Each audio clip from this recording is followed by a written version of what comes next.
International travel on pause. The U.S. stepping in and restricting travel abroad to help curb the spread of coronavirus. The effort to flatten the curve, shown here on this map. The U.S. halting travel of 30 countries. The U.S. was quick to act, barring Chinese nationals early on and then swiftly adding European countries as the pandemic grew. The European response, much slower, leaving some to reconsider their open border policy and whether it might be a bit outdated. All these restrictions potentially creating a rift in international relations. For more on the implications these travel bans have on foreign policy, let's turn to Nile Gardiner. He's a former advisor to Lady Thatcher and director of the Margaret Thatcher Center for Freedom at the Heritage Foundation. Nile, it's good to see you. What does this virus say about these open border policies? Well, I think the coronavirus has had a huge impact in Europe, and what you have seen, I think, is the open borders approach taken by European governments, taken by the European Union for many decades, basically coming to an end. The virus certainly has had a dramatic impact upon policy across Europe in terms of border controls. You now have almost every single major European country closing off its borders. You also have the European Union as a whole now barring entry to the EU from outside of the European Union. And so you've seen really the complete, I think, evaporation of the old open borders approach. And this is a dramatic change, of course, for Europe. I mean, the European Union is built upon the idea of freedom of movement between member states. That freedom of movement certainly has come dramatically to an end. And the economy. I mean, the markets are built upon the same theory, the freedom of movement, right? So what does this do to the markets? I know the economy has been devastated by this around the world. What does the change in these policies, the potential change in these policies, do for markets in Europe? Well, you certainly have the continuation of the free movement of goods and services across Europe. That's part of the EU's single market. But without a doubt, I think the coronavirus is having a devastating impact overall on European economies. Certainly the European stock markets have been hit very, very hard. European businesses have been dramatically hit by the virus.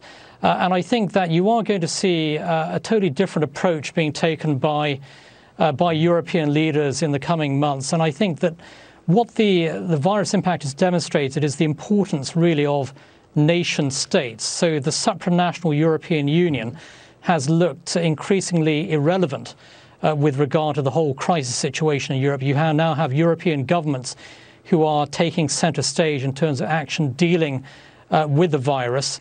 And without a doubt, I think you have the entire sort of European project, this idea of a heavily centralized, practically European superstate, I think practically coming to an end before our eyes at this time. Yeah, I'm curious your vantage point. What do you think of the president's early decision to ban Chinese nationals coming in? Do you think it was as prudent as we're now seeing the proof of? Yeah, it was absolutely the right move by the president at a very early stage to bar Chinese nationals from entering into the United States.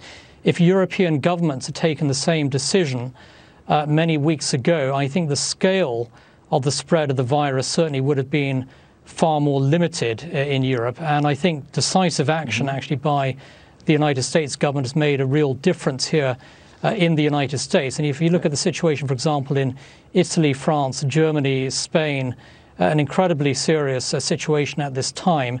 And certainly I think the leadership shown by President Trump with regard to ensuring that the threat from China was significantly diminished was a very, very bold early step. And certainly European governments should have implemented that kind of control at a far earlier stage. Yeah, and I've got to go here, Nile, and I appreciate you joining us. What do you think the biggest political change this virus brings to Europe is? Yeah, I think the biggest single political change is a return of sovereignty, I think, in Europe, and a move away from this idea of supranationalism. And now it's all about the nation state in Europe today, I think. And I think that you are having a rejection of this idea of supranational control by the European Union. That certainly, I think, has been dealt a significant blow in the last few weeks. And quickly, does it affect trade as well, you think, long term around the world? I think that, you know, free trade is going to continue. I think that the biggest impact here is on the freedom of movement of people.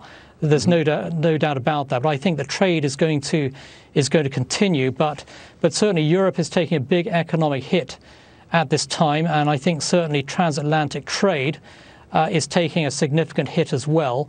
And certainly the hope is that the impact of the virus will be limited to the next few months, and then we can return to normalization of global trading relations. But certainly I think we're in for a very, very rough ride in the coming weeks and months. Yeah, it has been rough so far. Nile Gardiner, good to see you. Thank you, sir. Very good to see you. Thank you very much. Well, with the coronavirus